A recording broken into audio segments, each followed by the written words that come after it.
উপস্থাপক মহোদয় বললেন যে ফেনীবাসী শান্তিতে ঘুমানোর জন্য আমি দিনরাত পরিশ্রম করে যাচ্ছি। আসলে আল্লাহ পাকের শ্রেষ্ঠ একটা নিয়ামত হচ্ছে বিশ্রাম। সেই বিশ্রামের সবচেয়ে বড় নিয়ামত হচ্ছে ঘুম। আমি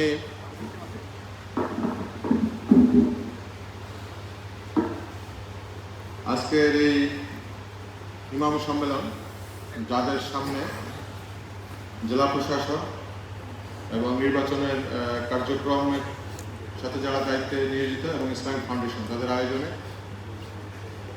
উপস্থিত সম্মানিত অতিথিবৃন্দ এবং যাদেরকে নিয়ে আজকের আয়োজন, আসসালামু আলাইকুম।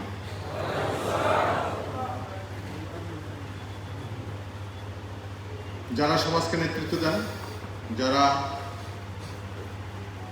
ওলি আল্লাহগণের প্রতিনিধি হিসাবে যুগ যুগ ধরে সমাজে জ্ঞানের আলো এবং দিনের আলো জ্বালিয়ে রাখেন, তাদের সামনে দাঁড়িয়ে কথা বলার সুযোগ পেয়েছি। আল্লাহ পাক এই সুযোগ দান করেছেন, শুকরিয়া মহান আল্লাহর প্রতি, আলহামদুলিল্লাহ।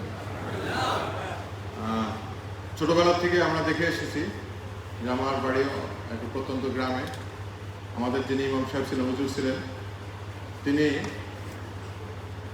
আমাদের সমাজে তার বক্তব্য ছিল সবচেয়ে গ্রহণযোগ্য বক্তব্য। সমাজে যে কোনো বিষয়ে যখন মতভেদ তৈরি হতো তখন সবাই মিলে, আমাদের সেই হুজুরের নাম ছিল নোমানি হুজুর। হুজুর অনেক আগেই ইন্তেকাল করেছেন, আমার ছোট।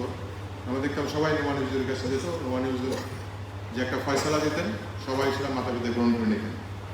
আমি প্রায় 30 বছর আগের কথা বলছি। তো এটি ছিল হলো আমাদের ইসলামের সৌন্দর্য, আমাদের সমাজের সৌন্দর্য। সমাজের মাথার তাজ আমাদের আলেম ওলামা, যারা ইমাম, যারা নেতৃত্ব দেন। আপনারা বলেন, সবাই মনোভক্তের মতো শুনে,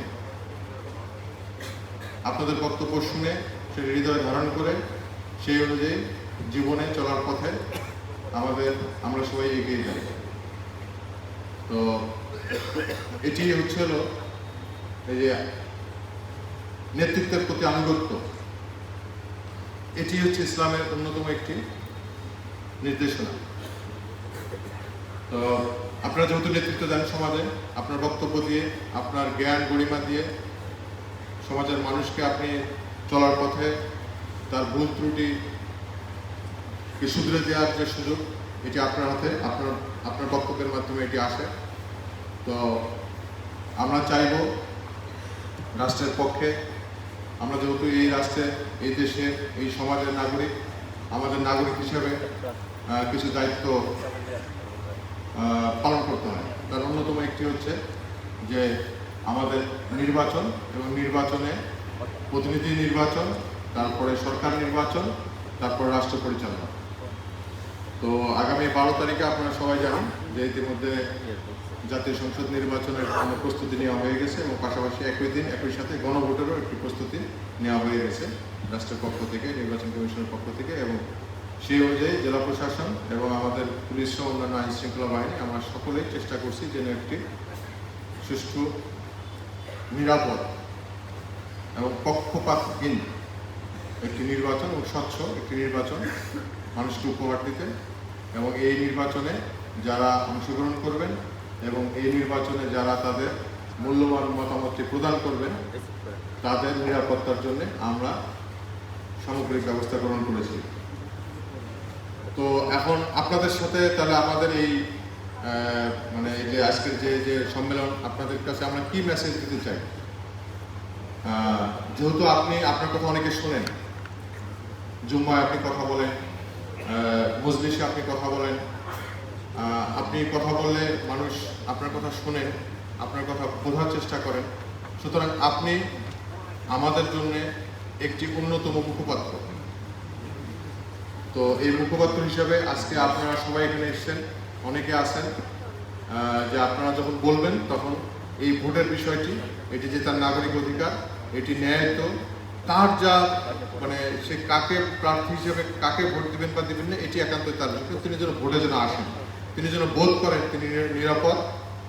এই মেসেজটুকু আমি আপনাদের মাধ্যমে দিতে চাই যে আপনারা যারা ভোটে যারা আসবেন তাদেরকে একটু বলবেন যে আপনারা নিরাপদ, ইনশাল্লাহ আপনারা ভোটে অংশগ্রহণ করবেন এবং ভোট দিয়ে নিরাপদে বাড়িতে ফিরবেন।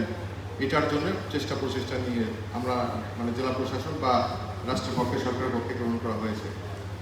তো এটি আর কি, আপনাদের আর সময়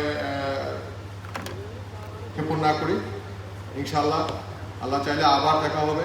আমার যেহেতু পুলিশের আমাদের বিট পুলিশিং আছে এবং আমাদের বিট পুলিশিংয়ের একটি অন্যতম প্রাধিকার হচ্ছে হলো এই বিটের মধ্যে যারা যেসব মসজিদগুলো আছেন, আল্লাহর ঘরগুলো আছেন, এইখানে যারা নেতৃত্ব দেন তাদের সাথে বসে কাজ করা। ইনশাল্লাহ আল্লাহ চাইলে যদি এই নির্বাচনের পরে আমরা আপনাদের সাথে আবার পুলিশের পক্ষ থেকে প্রতিটা ইউনিয়নে গিয়ে আমরা ইনশাল্লাহ আপনাদের সাথে বসে সমাজকে কিভাবে একটু অপরাধ মুক্ত, একটু মাদক মুক্ত, একটু দায়িত্বশীল আচরণ করে আমরা সমাজকে কিভাবে সুন্দর এবং ভালো রাখতে পারি তার জন্য চেষ্টা করব।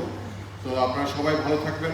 আপনাদের কাছে আমাদের এই যে মেসেজটি সেটা হচ্ছে যে আপনারা সবাইকে উদ্বুদ্ধ করবেন, সকলেই যেন ভোটে আসেন এবং তিনি যেন তার ভোটাধিকারটা প্রয়োগ করেন। গণভোট যেটা আছে, গণভোটের জন্য তিনি যেন দুটি ভোটে যেন তিনি অংশগ্রহণ করে তার মূল্যবান মতামতটি ব্যক্ত করেন।